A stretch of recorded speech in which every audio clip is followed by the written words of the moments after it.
අලුතෙන් SLT Mobitel Home 4G LTE connection ගන්නායට වටිනා tab computers සහ data දීමනා. අලුතෙන් SLT Mobitel Home 4G LTE connection ගන්නායට වටිනා tab computers සහ data දීමනා.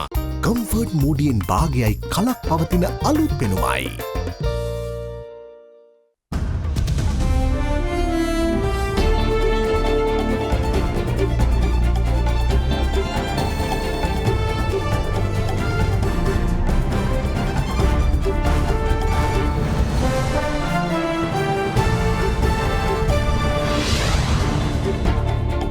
Tonight, fueling the fire, the Samagi Jana Balawegya does a number on Colombo traffic as it conducts a mega protest, calls for presidential polls. Off the point, the one-off 100,000 rupee allowance for missing persons draws criticism. The government trying to give families 100,000 rupees as a once-off payment misses the whole point. Inclusive development. The Northern Governor calls on the Tamil diaspora to invest in the North.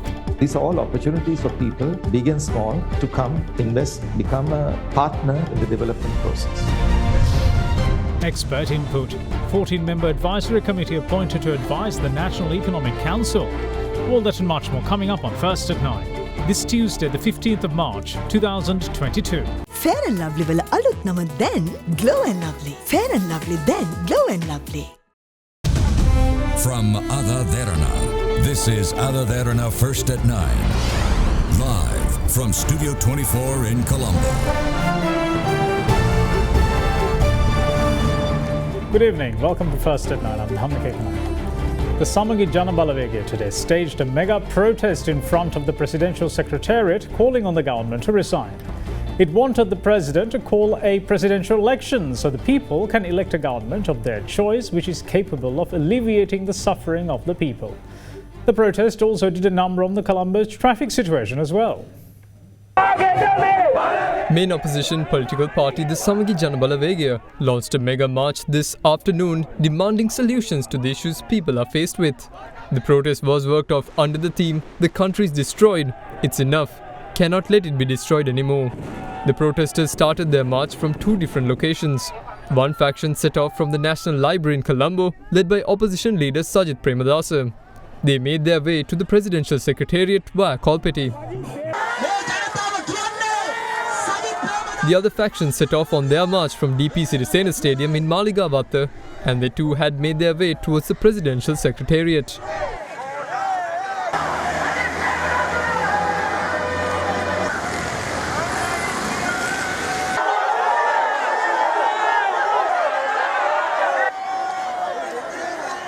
Things heated up when some protesters attempted to enter the Presidential Secretariat.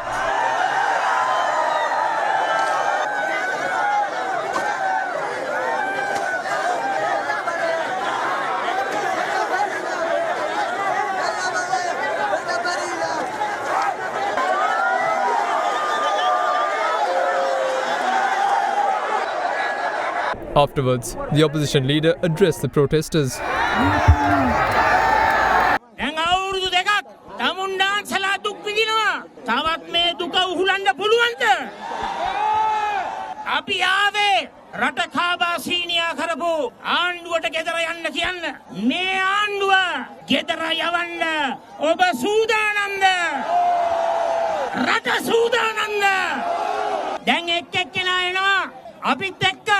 දේශපාලන deal දමන්න. එහෙම deal දේශපාලනය සමගි ජන බලවේගය කරන්නේ නැහැ. හැම ජාතියකටම හැම ආගමකටම ප්‍රතිපත්තිය මත මේ සමගි ජන බලවේගය සමගි ජන බල සන්ධානයේ සෙවණ ලැබෙනවායි කියන එක මේ අවස්ථාවේ මම ප්‍රකාශ කරනවා. මම අවසාන ඉල්ලීමක් කරනවා. කරුණා කරලා ගෝඨාභය රාජපක්ෂ ජනාධිපතිවරයා රටේ අහිංසක ලක්ෂ 220ක් වූ ජනතාව අනාථ කරන්නේ නැතුව පින් සිද්ධ වෙයි. එක්කෝ ගෙදර යන්න. එහෙම නැත්නම් ජනතාවට ඒ තීන්දුව ගන්න. මම කියනවා වෙන මොනවත් නෙවෙයි හොඳම හොඳ දේ.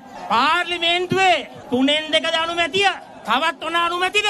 අපිට ඕනේ ජනාධිපතිවරණයක් නැවතත් වරක්. වෙන මොනවත් නෙවෙයි.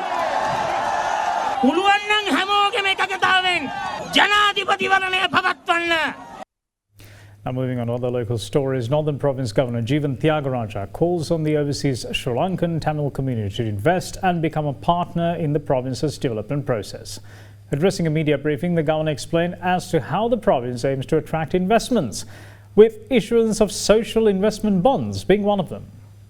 We have submitted to the Board of Investment a policy paper which recognizes the skills and the strengths of people of Sri Lankan origin overseas. So some can call them diaspora, but we are saying people of Sri Lankan origin overseas. So with their resources, with their skills, or they want to even bring their knowledge voluntarily. So one is a policy paper to open the doors as investment friendly options. The other one is with the Urban Development Authority, with the Board of Investment. Anything from 15 to 20 central agencies we have brought together onto one table so that the relevant agency will be brought in for investment clearances. And we will minimize, if not eradicate, delay. And it will be clean. The process will be clean. And the investment opportunities we will open up. We'll put it up on the social media as well as the web. And we're also creating instruments. It is under consideration by the banks, what I call social impact bonds. So it means exactly that, where any person can invest through the banking channels and the investment purpose is for social impact. So that is a clean way, accountable way of investors coming in from anywhere around the world. But you can also invest in a number of ways. One is straightforward investments. Other one is philanthropy. Other one is volunteerism. Other one is for you to do your own enterprise. We want to make the province a second home. Furthermore, we are going to open up what we call management services. So there are many Sri Lankans overseas who have kept their land, their houses, and gone. First of all, they want their land to be protected, their houses to be protected, assets to be protected. So this is done in the West, which is asset management, and that will be done openly. This service will come very, very soon, where the Urban Development Authority and the Office of the Governor will combine, and we offer these services to help anybody who wish to ensure that their assets remain productive, if not become productive, very soon. So we're opening up our doors. We're open to clearing investment proposals very rapidly. We don't want it to be blocked or delayed in an overall environment in the world where overall climate is challenging. Nevertheless, we're doing this. And furthermore, I can also say that, let's say we have islands off the north, we have the waterways, we have our coastal line, we have capacity for renewable energy. So we are going to optimize the assets we have got. We will be a green province. So we are going to go rapidly into rooftop power with solar. We wish to export power. Already there is a mega development which was cleared last week, Mana and Punarin. So that's an indication of the direction we are going. So these are all opportunities for people, big and small, to come, invest, become a partner in the development process. The Cabinet of Ministers has given approval for a one-off payment of a 100,000 rupee allowance to be paid for the families of missing persons. To qualify for the allowance, certification of the missing person should be issued by the Registrar General. Though the move may provide some financial respite given the prevailing economic situation of the country, some activists believe that the government may have missed the point. The Office of Missing Persons was set up by the Good Governance regime in 2017 in order to bring closure to the families where loved ones disappeared without a trace during the war. Despite the State Department's mandate, UN High Commissioner for Human Rights Michelle Bachelet expressed disappointment in the department's progress. In her speech at the 49th session of the UN Human Rights Council, Bachelet stated that the trust victims have in the Office of Missing Persons established to investigate the country's tens of thousands of enforced disappearances is lacking.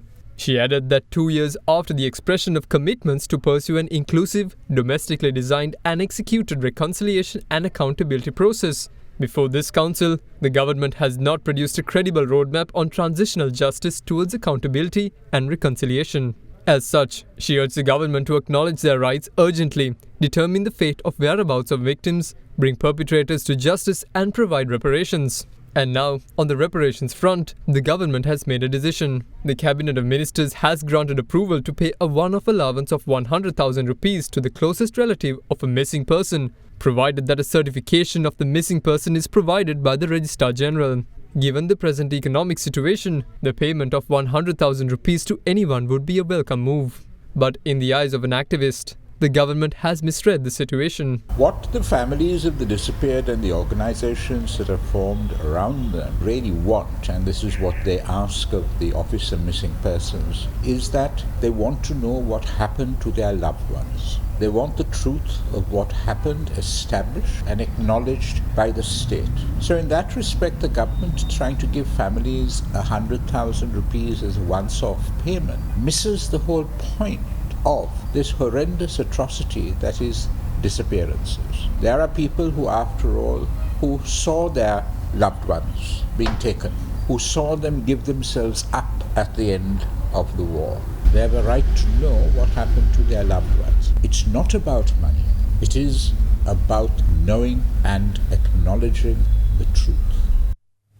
Now then, following the bus fare hike, which came into effect last midnight, Minister of Transport Dilum Amunugama says that cabinet approval has been granted for a train fare revision as well. In the meantime, 2 long-term contracts to import crude oil and diesel are to be given to a UAE-based company. Long queues of vehicles at refueling stations have become a common sight over the past 2 weeks. Most of them want just one thing: diesel. With there being millions of diesel vehicles on the roads of the island, the public transportation sector almost exclusively rely on diesel to power the sector. A diesel scarcity is more than just a small problem. According to Energy Minister Gamini Lokuge, the shortage is short-lived as fuel purchase via the Indian credit line will arrive in the country as soon as the 20th of this month. Meanwhile today, the cabinet has green-lighted to give the long-term contract of importing diesel to Coral Energy DMCC company of the United Arab Emirates for the period of 8 months from the 1st of March to the 31st of October 2022. The move follows the recommendation of the said company by the Special Procurement Standing Committee appointed by the cabinet. Further, the cabinet has also given a nod to give the 7-month long-term contract to import crude oil to the same company. As such, Coral Energy DMCC will import crude for the period from the 1st of June to the 31st of December this year. Meanwhile, bus fares saw a hike from midnight yesterday following Transport Minister Dilum Amunugama's proposal, receiving approval from the cabinet last evening. The minimum bus fare is now 20 rupees and all other fares are increased by 15%.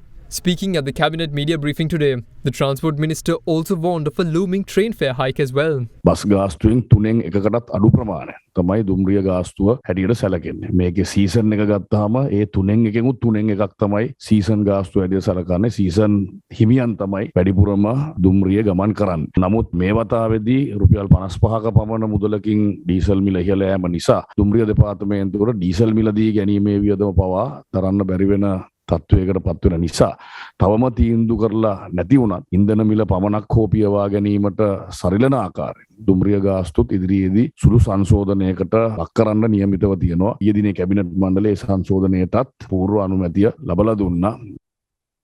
In the meantime, Minister of Power Pavitra Vanniyarachchi has instructed the Ceylon Electricity Board to ensure that the scheduled power cuts are not implemented within the 14 export processing zones in the country. A discussion was worked off between BUI officials, including its chairman Raja Edurusuriya and Minister of Power Pavitra Vanniyarachchi today on the country's present power crisis. During the discussions, the BUI chairman pointed out that the scheduled power cuts imposed by the Ceylon Electricity Board have affected the production activities of most of the export processing zones in Sri Lanka. The BUI says that this situation can lead to the loss of potential investments and the country will lose around $8 billion in annual export income if investments are halted. Further, it warns of loss of direct employment of over 500,000 persons if these scheduled power cuts continue. Taking these facts into consideration, the Power Minister instructed the CB officials to exclude export processing zones from the scheduled power cuts. Minister of Health Kehelia Rambukwala has issued a Gazette Extraordinary revising the prices of 60 varieties of medicinal drugs. The Gazette was published under Section 142 of the National Medicines Regulatory Authority Act No. 5 of 2015. The price revision is effective from today.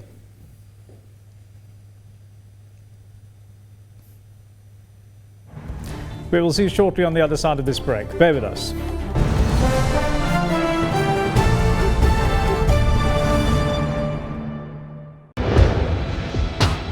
Big 3.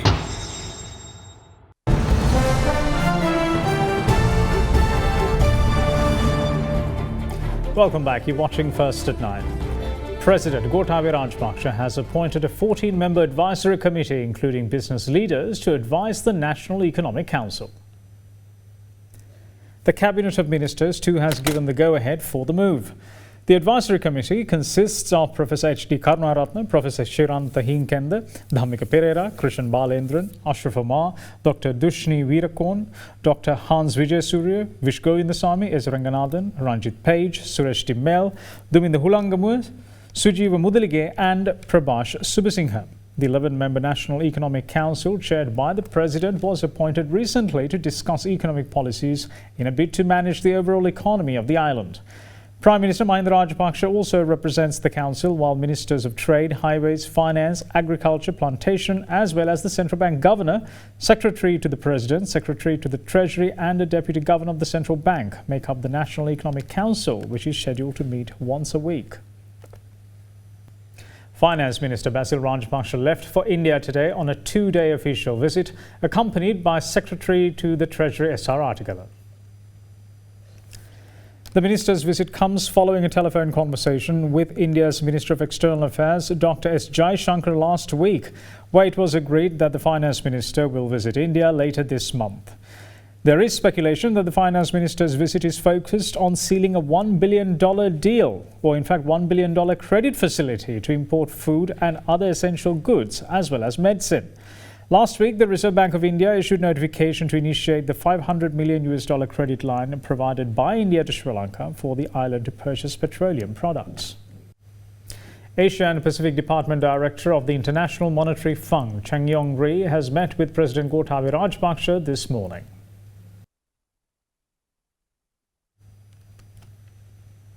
Ri was accompanied by Deputy Director of Asia and Pacific Department of the IMF, Anne-Marie Gould-Wolff, and IMF Resident Representative for Sri Lanka and the Maldives during the talks at the Presidential Secretariat.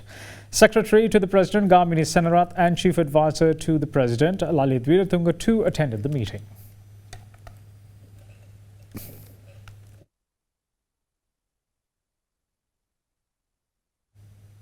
Whether or not the Cabinet of Ministers has given the go-ahead for the government to seek a bailout from the International Monetary Fund was one of the questions raised at the Cabinet media briefing today. With the Asia and Pacific Department's Director of the International Monetary Fund, Chang Yong-ri, being in the country and having talks with the head of state, the Cabinet co-spokesperson was asked whether the Cabinet approved the IMF bailout, given the country's financial difficulties, or whether the government merely hopes to obtain technical assistance from them. Cabinet approval has been given to the Honorable Finance Minister to go ahead and to discuss with the IMF. Their representatives are already in Sri Lanka and we are getting their technical assistance. So for that, to initiate discussions and to get their assistance, we have okayed that decision, but we have to take it from there, what sort of condition they put forward, and we'll look at from the country side as well. So from there, we'll take it forward. Whether it's restricted to technical advice and other sort of assistance, it's a matter of time. So we'll have to discuss with them and see on futuristic basis. Meanwhile, the Cabinet has given the go-ahead to implement a project designed to develop and enhance framework for transparency in the fields of agriculture, forestry, and other land utilization sectors. The United Nations Food and Agriculture Organization has agreed to grant $863,242 under the Global Environment Facility to implement the project. The Cabinet has also approved to give contracts to 46 identified bidders to procure locally produced eco-friendly fertilizer for the yellow season this year, of which the cultivation will span across 600,000 hectares. Further, the Cabinet nod is given to implement a joint promotion program with airlines, online travel agents and leading international tour organizers. The Tourism Promotion Bureau plans to launch a joint business-oriented promotion to attract more tourists to the country, and proposals from leading airlines, selected online travel organizers, leading international tour operators and internationally recognized advertising agencies will be called for the purpose. A $265,000 grant was provided today by the United States for the preservation of the old Kandyan King's Palace and to upgrade the archaeology museum there. The project, that comes as part of the Ambassador's Fund for Cultural Preservation, has funded 14 other similar projects across the country. US Ambassador to Sri Lanka Julie Chung and Director General of Archaeology Professor Anura Manatunga officially launched a new project today in Kandy. A $265,000 grant will support the conservation of the old Kandyan King's Palace and fund upgrades to the Archaeology Museum in the King's Palace, located within the sacred temple of the Tooth Relics complex. The project, which is part of the Ambassador's Fund for Cultural Preservation, has also funded 14 other projects in Sri Lanka, which include the conservation of the Rajagala Buddhist Forest Monastery. The work we are undertaking together will ensure that young Sri Lankans stay connected to their history and that visitors from around the world can better understand today's Sri Lanka by also honoring its past. The project we are officially launching here today is the latest of over a dozen cultural preservation projects the United States has partnered on in Sri Lanka over the last 17 years. In all, these projects represent over $1 million of funding from the United States, all efforts that help us to strengthen civil society, provide sustainable economic growth, and foster respect for the diverse cultures that make up Sri Lanka. The project we're celebrating today will conserve the old Kandyan King's Palace and upgrade the archaeology museum here by conserving these very important architectural, cultural, and historical monuments at this UNESCO World Heritage Site. Future generations of students, scholars, and visitors will have improved ability to continue to learn about the history of the ancient Kandy Kingdom. A nation's cultural heritage, which you are surrounded by all over here in Kandy, is one of your most valuable possessions. And I'm thrilled that the U.S. Embassy can help preserve Sri Lanka's dynamic heritage.